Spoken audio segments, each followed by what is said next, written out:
Hey there, this is Dan Owen, President and CEO for Goodwill Industries of the Kanawha Valley here in beautiful Charleston, West Virginia.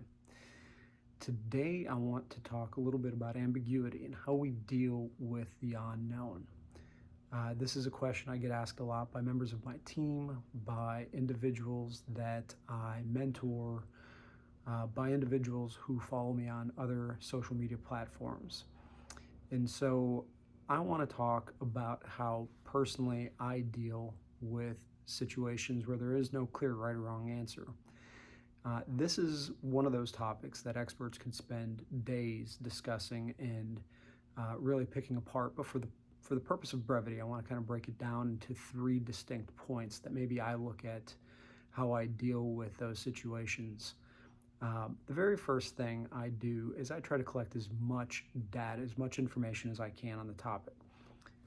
Simply because it is an ambiguous situation doesn't mean that we shouldn't be insistent in trying to mine as much information about a situation or problem or question as we can. For me personally, what I do is I tend to really gravitate to two different circles. One, I try to suss out individuals within that space who are experts within that given field and get as much information from them as possible. Two, I also gravitate to a circle of people who know me best, those individuals that understand how I make decisions, what I think, and how I operate. The next thing I do in terms of trying to collect information is I try to figure out how much of what I have to go on is actual fact versus maybe hidden assumptions, right? A lot of times we operate under the assumption that something is a truth, even though there may not be quantitative data to back that up.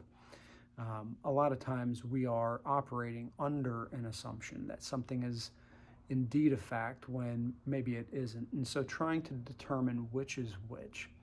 And then ultimately, I do both of those things to figure out what is the ceiling of opportunity in the decision that I'm making versus maybe what is that floor, that risk that I have at the bottom, and trying to use those as those navigational buoys, so to speak, out on the water.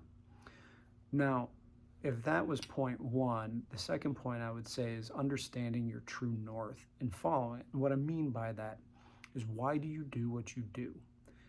So for me, for instance, as cliche as it may sound, I am a servant leader of a nonprofit organization, and I got into this field specifically because of my desire to help people.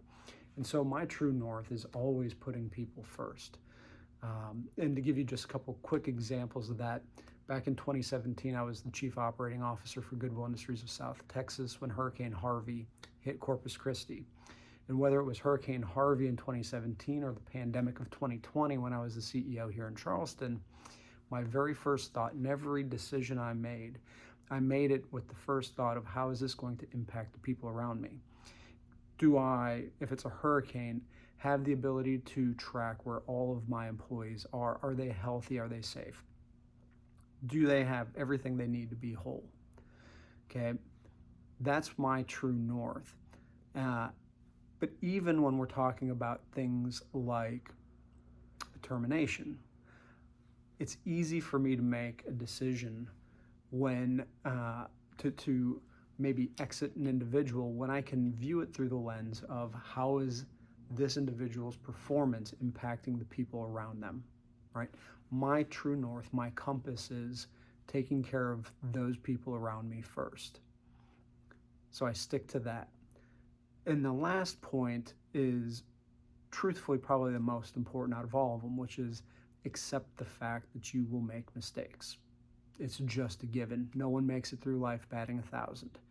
And if we go into a decision where there is an ambiguous problem with the knowledge that it is okay to make a mistake, as long as we are willing to learn from that mistake, then we tend to be okay with the situation as a whole. One of the things I'll always ask myself, and this was something that was framed to me years ago when I was competing in martial arts, was, if you go out and you lose, right? If you were to lose with what you did, are your friends and your family going to think less of you? Right? If you go home tonight after making the wrong decision, Are your kids, is your spouse, or your friends going to think any less of you because you made a mistake? Now, we know that almost in every single one of those situations, the answer is absolutely not. And it made a world of difference for me in being able to cope with the idea that I could make a mistake or that I could fail in a decision or an outcome of any kind.